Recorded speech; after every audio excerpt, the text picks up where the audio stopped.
அண்ணா பல்கலைக்கழக மாணவி பாலியல் வன்கொடுமை வழக்கு தொடர்பாக பதிவு செய்யப்பட்ட அந்த முதல் தகவல் அறிக்கை அது எவ்வாறு பொதுவெளிக்கு வந்தது? இதுதான் ரொம்ப முக்கியமான கேள்வி.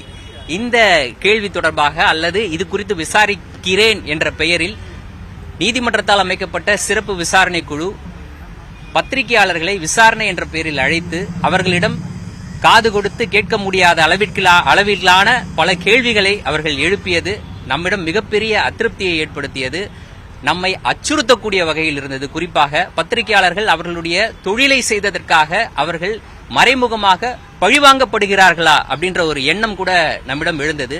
இதற்கெல்லாம் உச்சபட்சமாக இந்த கேள்விகளை நம்மிடம் எழுப்பியது தாண்டி நம்முடைய மொபைல் போன்களை எந்த சட்டத்திற்கும் உட்பட்டு எந்த விதிகளையும் பின்பற்றாமல் அவர்களிடம் முறையாக அதை தெரிவிக்காமல் அவர்களிடம் செல்போனை வாங்கினோம் என்பதற்கான எந்த அத்தாட்சியையும் கூட அவர்களிடம் கொடுக்காமல் விசாரணையை மதித்து விசாரணைக்கு உட்பட வேண்டும் என்ற எண்ணத்தில் சென்ற அந்த பத்திரிகையாளர்களிடம் அந்த செல்போன்கள் பறிமுதல் செய்யப்பட்டது. இது தொடர்பாக நாம் ஏற்கனவே சென்னை பத்திரிகையாளர் மன்றம் சார்பாக தமிழ்நாடு காவல்துறை தலைவர் அவர்களை நேரில் சந்தித்து எஸ்ஐடியினுடைய இந்த நடவடிக்கை குறித்து புகார் அளித்தோம். அதைத் தொடர்ந்து நேரடியாக எஸ்ஐடியை அணுகி அதனுடைய விசாரணை அதிகாரிகளிடம் நம்முடைய அதிருப்தியை பதிவு செய்தோம். இருந்தபோதும் அவர்கள் தரப்பிலிருந்து எந்த மாற்றமும் இல்லை. நாம் அவர்களை சந்தித்து விட்டு வந்த அடுத்த தினமே இல்ல அன்றைய தினமே மதியம் மீண்டும் சம்மனில் ஆஜரான பத்திரிகையாளர்களிடம் செல்போன்கள் பறிமுதல் செய்யப்படும் என்ற ஒரு தகவலை அவர்கள் தெரிவித்தார்கள். அதைத் தொடர்ந்து நமக்கு வேறு வழி இல்லாமல் நாம் ஒரு கண்டன ஆர்ப்பாட்டத்தை நடத்தினோம் சென்னை பத்திரிகையாளர் மன்றம் சார்பாக. அதனுடைய தொடர்ச்சியாக நமக்கு நிவாரணம் கிடைக்க வேண்டும் என்ற எண்ணத்தின் அடிப்படையில் மாண்புமிகு சென்னை உயர்நீதிமன்ற நீதிமன்றத்தை நாம் அணுகினோம். சென்னை பத்திரிகையாளர் மன்றம் மட்டுமில்லாமல் பாதிக்கப்பட்ட பத்திரிகையாளர்களும் சென்னை உயர்நீதிமன்றத்தை அணுகினார்கள்.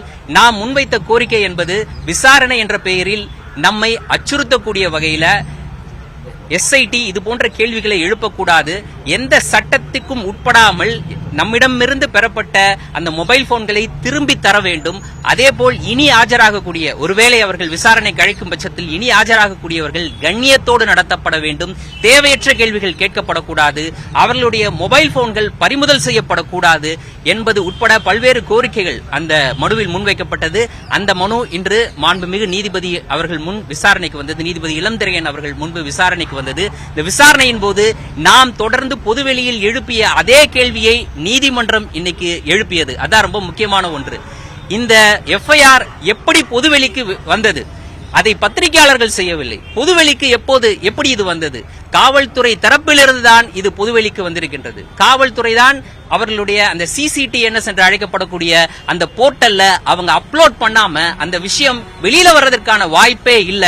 அப்படின்ற போது நீங்க உங்களுடைய விசாரணையை எங்கிருந்து தொடங்க வேண்டும் அப்படின்னு நீதிபதி மிக சரியான நாம் தொடர்ந்து பொதுவெளிகளில் எழுப்பிக் கொண்டிருந்த அந்த கேள்வியை இன்றைக்கு நீதிபதி அவர்கள் அரசு தரப்பிடம் அதாவது காவல்துறை தரப்பிடம் அந்த கேள்வியை முன்வைத்தார்கள். அந்த கேள்விக்கு எஸ்ஐடி தரப்பில் பதில் இல்லை. இதுதான் கவனிக்க வேண்டிய விஷயம். ஆகவே ஒரு விஷயம் ரொம்ப தெளிவா தெரியுது. இந்த எஃப்ஐஆர் எப்படி வெளியானது அப்படின்றது அவருடைய கன்சர்னே கிடையாது. எஸ்ஐடியினுடைய கன்சர்ன் அது கிடையாது. அவருடைய கவலை அது கிடையாது. அப்படின்றது இன்னைக்கு நீதிபதி எழுப்பிய கேள்விக்கு எஸ்ஐடி தரப்பில் ஆஜரான வழக்கறிஞர் பதிலளிக்க முடியாமல் திணறியது அதைத்தான் காட்டுகின்றது. ஆகவே அவர்கள் காவல்துறை இடம் விசாரணையை தொடங்கவே இல்லை. நேரடியாக பத்திரிகையாளர்களை அவர்களுக்கு கண்ணில் பட்ட இல்ல அவர்களுக்கு விரும்பிய வகையில எல்லாருக்கும் சம்மன் அனுப்பிச்சு. நம்ம எல்லாருக்குமே தெரியும் சம்மனை பொறுத்த வரைக்கும் அந்த சம்மனும் கூட சட்டப்படி அனுப்பப்படவில்லை. நேரில் வந்து கொடுக்கப்படவில்லை. போஸ்ட் மூலமாக அனுப்பப்படல. சாதாரணமா வாட்ஸ்அப் மூலமாக சம்மன் அனுப்பி அவர்கள் நம்மை வரவழைத்தார்கள். அப்படியாக ஒரு சம்மனை பெற்றாலும் கூட இந்த வழக்கினுடைய முக்கியத்துவத்தை கருதி நாம் சட்டத்தை மதித்து அவர்கள் முன் ஆஜரானோம். ஆனால் சட்டத்திற்கு புறம்பாக அவர்கள் நடந்து கொண்டார்கள். அதனுடைய தொடர்ச்சியாகத்தான் வேறு வழியில்லாமல் நாம் இன்று நீதிமன்றத்தை நாட வேண்டிய ஒரு சூழலுக்கு தள்ளப்பட்டோம். நீதிமன்றத்தில் இன்று நீதிபதி அவர்கள் எழுப்பிய கேள்விகள் அனைத்தும் பத்திரிகையாளர்கள் பொதுவெளியில் நாம் எழுப்பிக் கொண்டிருந்த கேள்விகளாகவே இருந்தது. அந்த வகையில் இந்த வழக்கு விசாரணை மிக திருப்திகரமாக அமைந்தது. இறுதியாக நீதிபதி அவர்கள் விரிவான ஒரு உத்தரவு விரைவில் பிறப்பிக்கப்படும் என்ற தகவலை தெரிவித்தார். அந்த வகையில் நமக்கு சாதகமான பத்திரிகையாளர்கள் அதாவது பத்திரிகை சுதந்திரத்தை ஒடுக்கக்கூடிய வகையில் எஸ்ஐடி இத்தனை நாட்களாக நடைபெற்று வந்த அந்த விஷயத்திற்கு ஒரு தடை ஏற்படுத்தக்கூடிய வகையில இல்லாட்டா அப்படியாக நடந்து கொள்ளக்கூடாது என்ற வகையில நம்மிடம் பெறப்பட்ட அந்த செல்போன்கள் திரும்ப ஒப்படைக்கப்பட வேண்டும். இனி புதிய வகையில செல்போன்களை பறிமுதல் செய்யக்கூடாது என்பது போன்ற ஒரு சாதகமான உத்தரவு அதில் இடம்பெறும் என்ற நம்பிக்கை சென்னை பத்திரிகையாளர் மன்றத்திற்கு இருக்கின்றது. அந்த வகையில் தான் இன்றைய நீதிபதி எழுப்பிய கேள்விகள் இருந்தது. அந்த வகையில் அதை நாம் நம்புகின்றோம்.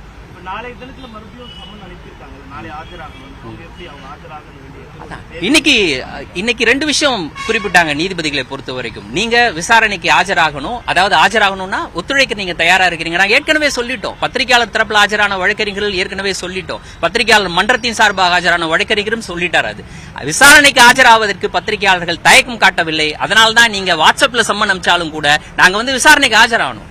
ஆனா விசாரணை என்ற பெயர்ல நீங்க எங்களை நடத்தக்கூடிய விதம், நீங்க கேட்கக்கூடிய கேள்வி, அதைத்தான் நாம் எதிர்ப்பு தெரிவித்தோம். அதை நீதிபதி சுட்டி காட்டினாங்க. அப்போ நீதிபதி அவர்கள் சொன்னாங்க, நீங்க விசாரணைக்கு ஆஜராக நீங்க தயாராக இருங்க, அதே போல அவர்களை கண்ணியமாக நடத்துவதற்கு அவங்ககிட்ட இருந்து இது மாதிரி மொபைல் போனை நீங்க சீஸ் பண்றது இதெல்லாம் கூடாது அப்படின்ற மாதிரியாக இன்னைக்கு அவர் கருத்து தெரிவித்தார். முழு உத்தரவு வரும் பட்சத்துல நாம் அவர் விளக்கமாக என்ன சொல்லிருக்கிறார் அப்படின்றது நமக்கு தெரிய வரும். அது எங்களுக்கு மன உளைச்சலா இருக்கு அப்படின்னு சொல்லிட்டு இதுக்கு முன்னாடி போன பத்திரிகையாளர்கள் தெரிவிச்சிருக்காங்க. அவங்களுக்கு என்ன மாதிரியான ரெமெடி? அவர்கள் சார்பாக ஆஜரான வழக்கறிஞர்களும் இந்த விஷயத்தை நம்ம நீதிமன்றத்தில் முன் வச்சோம். அப்போ அவர்களை நீதிபதிகளை பொறுத்த வரைக்கும் இன்னைக்கு அந்த மொபைல் போனை திருப்பி கொடுங்கன்னு கேட்கும் பொழுது நாங்க கோர்ட்ல சப்மிட் பண்றோம், அங்கிருந்து வாங்கிக்கங்க அப்படின்ற மாதிரியாக அரசு தரப்புல இருந்து, அதாவது காவல்துறை தரப்புல இருந்து வழக்கறிஞர் சொல்லும் போது நீதிபதிகள் அதையும் சுட்டிக்காட்டி கேட்டாங்க. அப்போ நீங்க அவர்களை குற்றவாளிகள் ஆக்குகிறீர்களா அப்படின்ற மாதிரியான ஒரு கேள்வி எழுப்பப்பட்டது. சோ இதற்கான ஒரு விரிவான பதில் அப்படின்றது முழு உத்தரவு நம்ம கிட்ட கிடைக்கும் பொழுது நீதிபதி அவர்கள் என்ன சொல்லியிருக்கிறார் இந்த விஷயத்தில்ன்றது நமக்கு தெரிய வரும். ஓகே, சோ இறுதியாக ஒரே ஒரு விஷயம், இது ஒரு வெற்றியாக இருந்தாலும் அடுத்தடுத்து ஒருவேளை இதையும் மீறி இப்போ காவல்துறை தரப்புல இருந்தோ இல்ல வேறு வகையிலேயோ பத்திரிகையாளர்களுக்கு ஒரு நெருக்கடி கொடுக்கப்படும் பட்சத்துல அவர்களுக்கு நீதி கிடைப்பதற்காக கடைசி வரை எந்த எக்ஸ்டெண்டுக்கும் போய் சென்னை பத்திரிகையாளர் மன்றம் அவர்களுக்கு உறுதுணையாக இருக்கும் அப்படின்றத இந்த இடத்துல பதிவு செய்கிறோம்.